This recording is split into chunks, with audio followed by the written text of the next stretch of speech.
Mais d'abord, l'édito international sur Europe 1. Bonjour Vincent Hervouette. Mais bonjour Dimitri Pavlenko. Vincent, vous revenez ce matin sur la proposition de cessez-le-feu que le Hamas a annoncé avoir signée hier sur le réseau Telegram. Oui, c'était déchirant d'entendre hier soir les habitants de Gaza rendre grâce à Dieu, pleurant de joie pendant que les pistoleros tiraient en l'air. La fin du calvaire, les nerfs qui lâchent, la trêve soudain, la trêve enfin, alors qu'ils s'apprêtaient à fuir le champ de bataille. Et en Israël, les familles d'otages aussi ont espéré, celles qui manifestent, qui réclament un échange à tout prix, en urgence. Si le Hamas accepte la proposition de cessez-le-feu, eh bien ça veut dire le retour des otages. Et tout de suite, on imagine les morts-vivants qui sortent des tunnels comme Lazare de sa tombe. Des deux côtés de la clôture de sécurité, hier soir, il y a eu cet instant d'illusion, la vie qui s'arc-boute et espère. Et puis, l'ivresse s'est dissipée. Les bombardements redoublés de Rafah prouvent que l'offensive israélienne a commencé sur le dernier carré terroriste et chacun a compris qu'une fois de plus, les islamistes avaient piégé tout le monde. Alors, les responsables israéliens, Vincent, disent que l'accord n'est pas celui qu'ils avaient accepté, qu'on en est loin. Le cabinet de sécurité a étudié la nouvelle proposition transmise par l'Égypte. Benyamin Netanyahou la prend avec des pincettes. Son porte-parole dit avec précaution. On connaît juste les grandes lignes, c'est-à-dire pas grand-chose.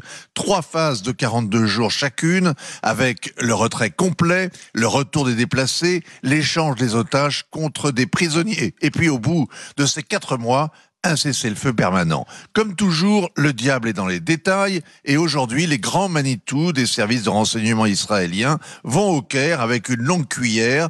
Ils veulent en avoir le cœur net ou jouer la montre. Au moins, ça veut dire qu'Israël n'a pas d'ignette. Bon, en tout cas, tant qu'il n'y a pas d'accord, la bataille continue.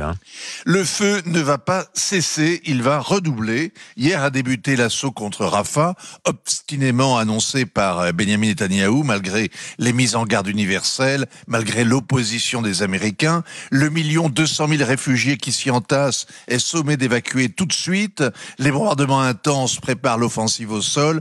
Israël croit que les chefs terroristes, Mohamed Def et Yahya Sinwar, sont retranchés à Rafah avec une partie des otages et les derniers bataillons des brigades Ezzedine Al-Qassam. Dimanche, cette direction militaire avait renvoyé chez elle la direction politique qui négocie au Caire. Mais la pression des Égyptiens, des Qataris et derrière eux des Américains, notamment du patron de la CIA venu exprès sur place, la pression est telle que la direction politique a signé l'accord qui lui était présenté.